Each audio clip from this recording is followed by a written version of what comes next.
आपको सांस लेने में परेशानी और सीने में तेज दर्द होगा। आपकी चखने और सूंघने की इंद्रियां काम नहीं करेंगी और आपकी सांसें ऐसी चल रही होंगी जैसे आप अभी अभी किसी 3 मंजिला इमारत की सीढ़ियां चढ़कर आए हों। ये लक्षण बताते हैं कि अब आपको अपने स्थानीय अस्पताल के आपातकालीन विभाग में जाने की जरूरत है। आपका इलाज कैसे होगा? आपको वेंटिलेटर पर कब रखा जाएगा? और कैसे आप पूरी तरह से स्वस्थ होने के बावजूद भी कोरोना के एक भयानक केस के शिकार हो सकते हैं। आप देख रहे हैं क्या हो अगर, और यह है क्या हो अगर आप कोरोना की वजह से अस्पताल में भर्ती हो जाएं। जल्दी करने से पहले अपने डॉक्टर को कॉल करें या अस्पताल जाकर अपने लक्षण बयान करें।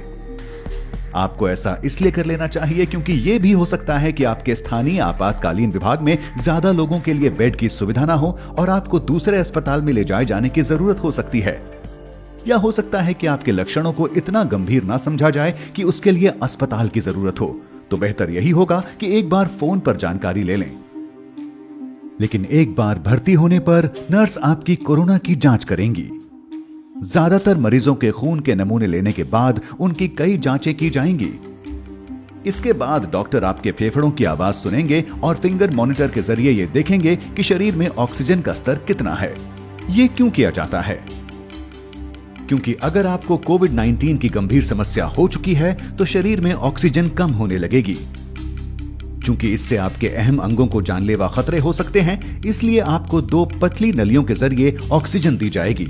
ये नलियां या तो सीधी या मास्क के जरिए आपकी नाक तक जाती हैं। इसके बाद आपके सीने का एक्सरे या सीटी स्कैन किया जाएगा ताकि डॉक्टरों को इसकी जानकारी मिल जाए कि आपके फेफड़ों के किन हिस्सों में जलन की समस्या है। एक सीटी स्कैन या कंप्यूटराइज्ड एक्सियल टोमोग्राफी एक ऐसी जांच है जिसमें एक्सरे और कंप्यूटरों के जरिए बगैर किसी दर्द के आपके शरीर की क्रॉस सेक्शनल छवि मिलती है। सीटी स्कैनर एक बड़ी चौकोर या गोल एक्सरे मशीन होती है जिसके बीचों बीच एक गोलाकार टनल होता है। यहां से डॉक्टर आपके सीने को देख पाते हैं। आपके सीटी स्कैन के दौरान आपको एक टेबल पर लिटाया जाता है। ये टेबल धीरे धीरे टनल से गुजरती है। गैंट्री नाम की एक बड़ी रिंग आपके शरीर के इर्द गिर्द घूमती है। इसमें एक ऐसी ट्यूब होती है जिससे एक्सरे किरणें निकलती हैं और एक डिटेक्टर जिससे शरीर में रेडिएशन का पता लगाया जाता है। गैंट्री के घूमने से ये किरणें अलग अलग एंगल से आपके शरीर की तस्वीरें लेती हैं। फिर ये सारी सूचना कंप्यूटर तक जाती है जहां आपके फेफड़ों के 3D मॉडल की तस्वीर तैयार होती है। इससे डॉक्टर आपके कोरोना संक्रमण की गंभीरता तय कर पाते हैं।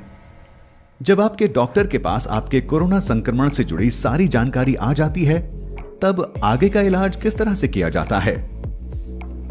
कुछ मरीजों को एंटीबायोटिक दिया जा सकता है। यह दवा सीधे कोरोना से नहीं लड़ती, लेकिन इस दिशा में कारगर हो सकती है कि आपके फेफड़ों में कोई दूसरा बैक्टीरियल संक्रमण ना हो।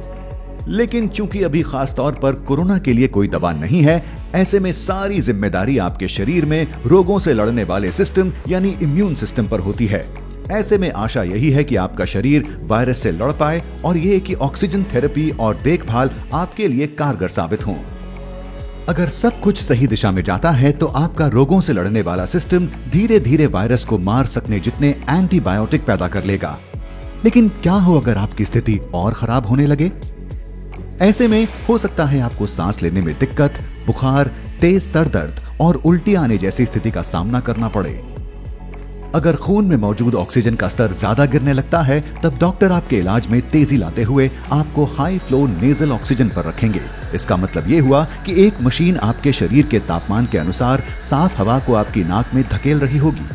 ऐसे में आपको 100% तक की कॉन्सेंट्रेशन में हर मिनट 60 लीटर जितनी ऑक्सीजन दी जा सकती है।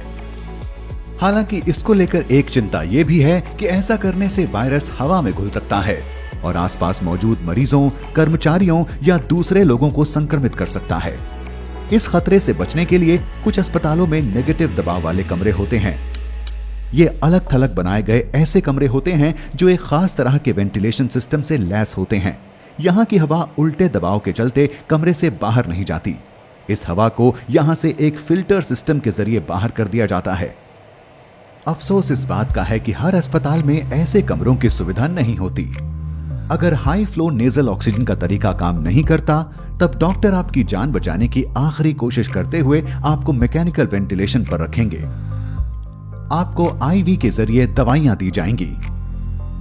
मैकेनिकल वेंटिलेशन का पहला चरण एंडोट्रैकियल इंट्यूबेशन होता है। आपके सोने के बाद आपके डॉक्टर लैरिंगोस्कोप नाम के एक उपकरण का इस्तेमाल करेंगे। ये उपकरण एंडोट्रैकियल ट्यूब को उसकी सही जगह तक पहुंचाता है।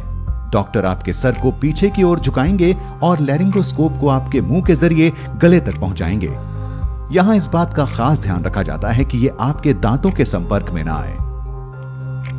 आपके डॉक्टर इसके बाद धीरे धीरे आपके एपिग्लॉटिस को उठाएंगे।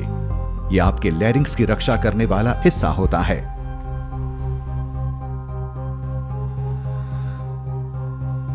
एक बार ये ट्यूब अपनी जगह पहुंच जाए, फिर डॉक्टर एक छोटा गुब्बारे जैसा आकार ट्यूब के इर्द गिर्द बना देंगे ताकि ये अपनी जगह से ना हिले। इसके बाद वो लैरिंगोस्कोप को हटाएंगे और ट्यूब को आपके मुंह के कोने में चिपका देंगे।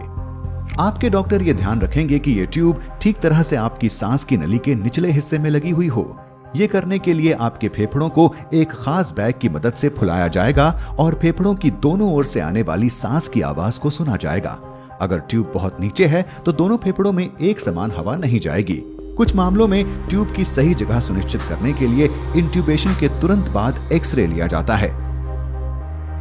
एक बार ये एंडोट्रैकियल ट्यूब अपनी सही जगह पर लग जाए, फिर आपके डॉक्टर इसे मैकेनिकल वेंटिलेटर से जोड़ देंगे, जहां एक खास तौर से डिजाइन किया पंप होता है।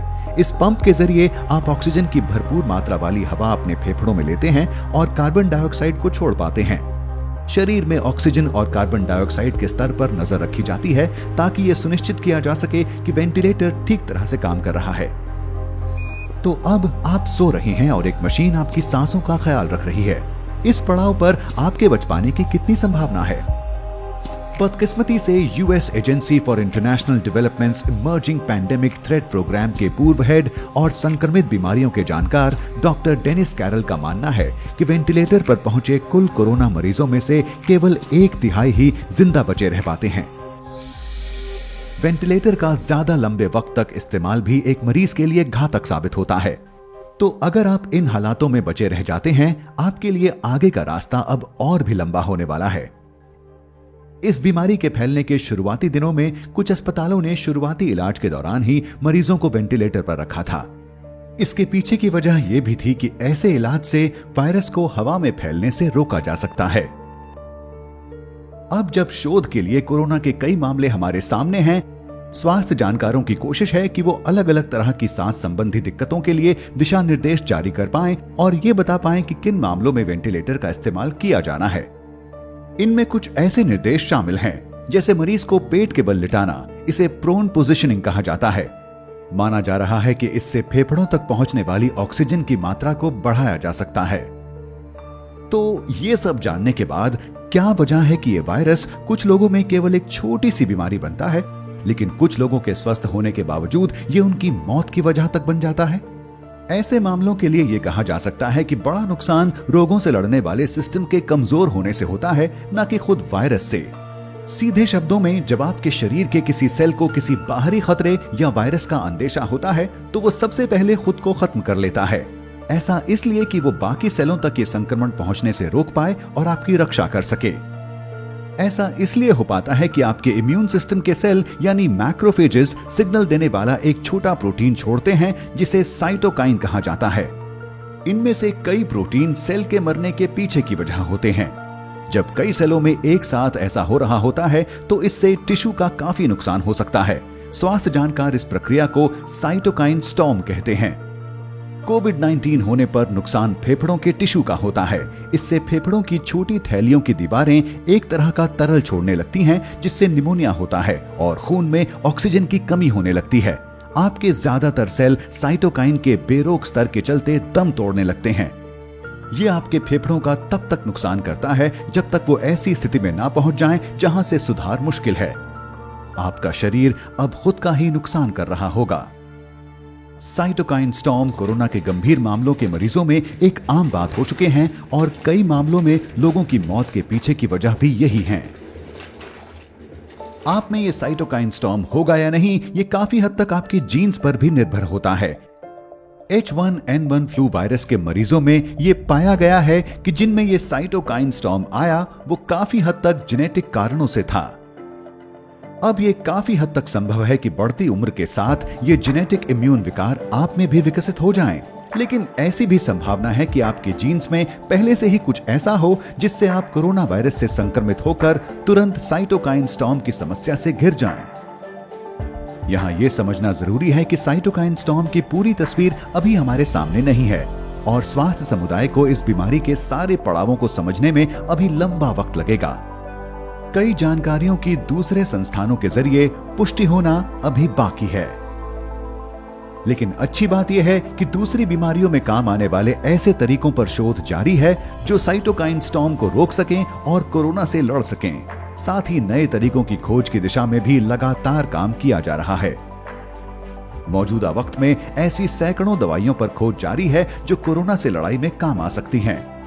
तो अगर आप इतने खुशकिस्मत हैं कि इस सब के बाद भी बचे रह सकें, तब आपको वेंटिलेटर से छुट्टी मिल सकती है। आपको शायद बहुत ज्यादा थकान महसूस हो, लेकिन अब आपको अस्पताल के आम वार्ड में रखा जाएगा। आप इस जगह तब तक रहेंगे जब तक आपके शरीर की ऑक्सीजन सुरक्षित लेवल तक नहीं आ जाती। इसके बाद आपको अस्पताल से छुट्टी मिल सकती है। आप घर जा सकते हैं और अपने परिवार और दोस्तों के बीच वापसी कर सकते हैं। मैं आशा करता हूं कि कोरोना की वजह से अस्पताल जाने पर आप ये समझ चुके होंगे कि क्यों हमें सावधान रहने की जरूरत है। कोरोना न केवल लोगों के स्वास्थ्य पर असर डाल रहा है, बल्कि यह हमारे जीवन के हर पहलू पर भारी पड़ रहा है। ऐसे में अगर अर्थव्यवस्था पूरी तरह से डगमगा जाती है, तब आप क्या करेंगे? जानने के लिए बने रहें क्या हो अगर के साथ।